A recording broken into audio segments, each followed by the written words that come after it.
Bosku, siapa nih yang gak kenal sama bumbu tabur yang biasa dijadikan penyedap aneka masakan Nusantara? Pasti semua warga plus 62 tahu bumbu ini. Yup, bawang goreng nih bos. Gak nyangka kan kalau dari bawang goreng ini bisa menghasilkan cuan gurih? Apalagi mau lebaran gini bos, semua masakan pasti kurang sedap kalau nggak dikasih bawang goreng. Nah, tim cuan mau ngajakin ke salah satu bos bawang goreng Cirebon.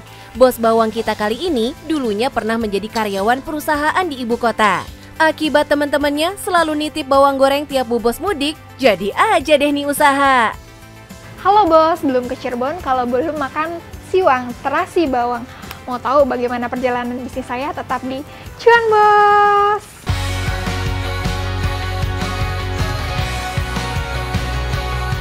Jadi pengusaha tanpa sengaja, emang bisa? Ini kali ya bos yang namanya mestakung alias semesta mendukung. Berawal dari teman yang sering nitip, sekarang bisa punya karyawan dan produksi bawang goreng sendiri sampai ratusan toples. Tiap kali pulang tuh teman-teman selalu pengen nitip oleh-oleh atau makanan khas dari Cirebon, salah satunya bawang goreng. Terus akhirnya kita inisiatif untuk bikin sendiri nih, buat dicobain ke teman-teman. Alhasil alhamdulillah teman-teman pada suka.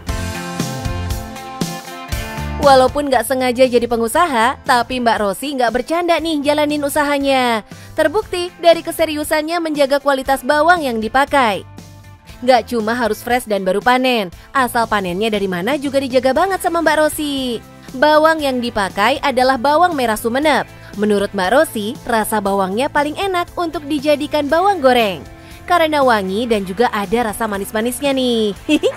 Bahan bakunya itu bisa dilihat dari kulitnya juga dan warnanya. Jadi kalau yang mungkin nanti dilihat di video, warnanya masih hijau, kulitnya tipis, itu bagus mas.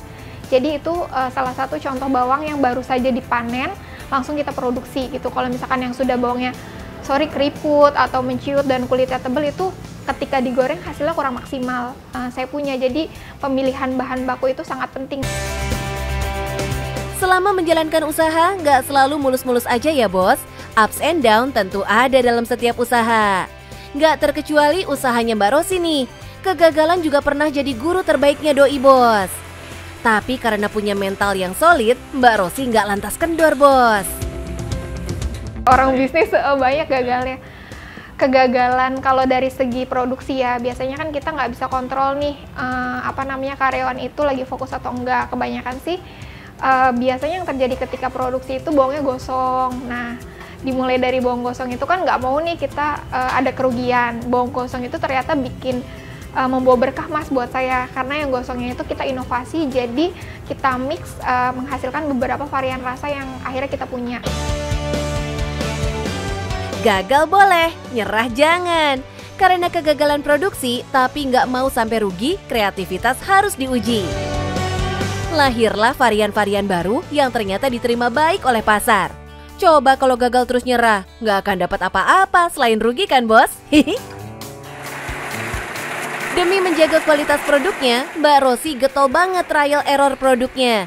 Dan tentunya nggak malu bertanya sama konsumen apa kekurangan produknya. Setiap masukan dari konsumen selalu didengar dan diperhatikan. Nggak heran nih bos, kalau bawang goreng Mbak Rosi masih bisa bertahan sampai sekarang. FYI nih bos, bawang goreng dinobatkan sebagai salah satu bumbu makanan terenak versi Taste Atlas Awards tahun 2023. Keren banget ya bos, prestasi si bawang goreng ini udah go internasional. Biar usaha bawangnya tetap eksis, inovasinya Mbak Rosi nggak sampai di situ aja bos. Ada lagi tuh bawang goreng series Nusantara. Waduh, apaan tuh Mbak? Untuk yang ukuran 150 gram kita punya rasa original, asin, dan pedas.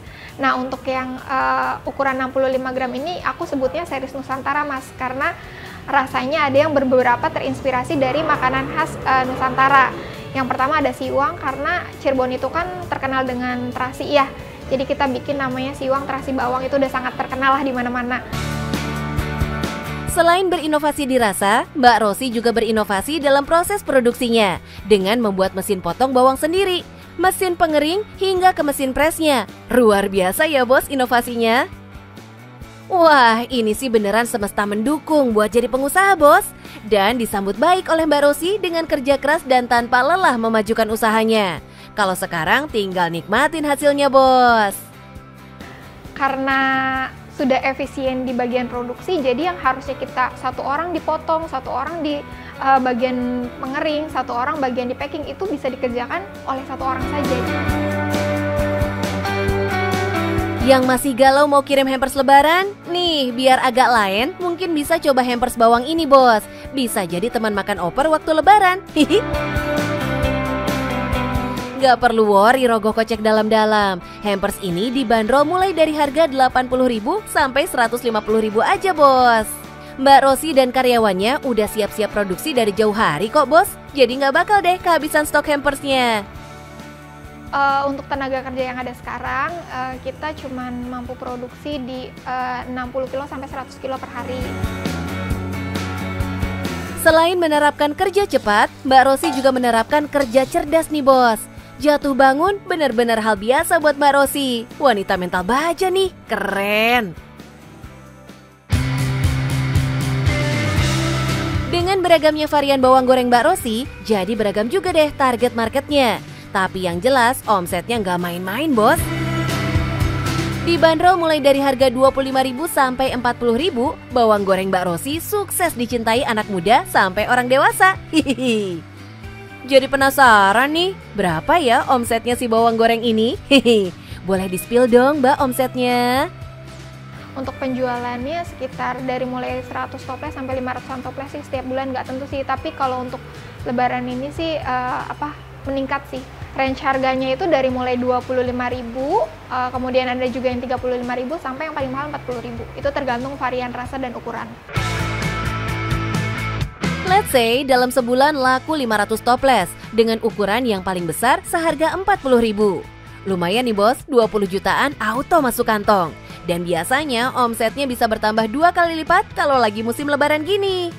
Itu baru dari bawang goreng ya, Bos, belum dari hampersnya. Berawal dari ketidaksengajaan bukan berarti tidak serius dalam menjalankan bisnis, Bos. Selalu fokus dan serius mengembangkan bisnis malah bisa mendapatkan cuan. Halo Bos, berawal dari iseng, alhamdulillah akhirnya saya berhasil membangun bisnis bawang goreng resep dari mama saya sendiri. Yang terpenting untuk bos-bos di luaran sana yang mau memulai usaha, yang utama adalah harus punya mental yang kuat, tidak boleh menyerah, terus berinovasi, dan di era sosial media ini teman-teman semua harus terus berkembang dan mengikuti sosial media ya. Dan yang penting dan yang utama adalah yang penting cuan, Bos!